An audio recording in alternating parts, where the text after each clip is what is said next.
Grain guard fan troubleshooting.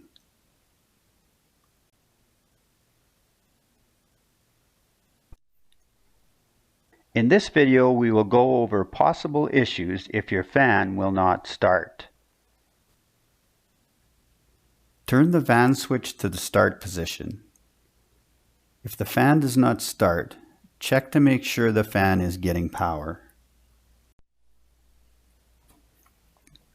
Check for voltage where the power source is connected to the contactor in the fan's control box. If no power is present, check the fuse circuit breaker located at the power source and make sure you do not have a blown fuse or a tripped breaker. If the breaker has tripped, reset the breaker and attempt to start the fan again. If the breaker trips again, make sure it has been sized properly. It should always be at least 2.5 times the running amps. The running amps for the fan is located on the fan or the motor nameplate.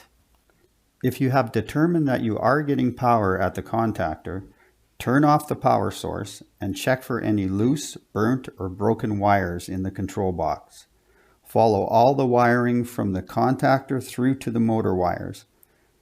Repair or tighten any damaged or loose wires, then turn on your power source and try the fan again.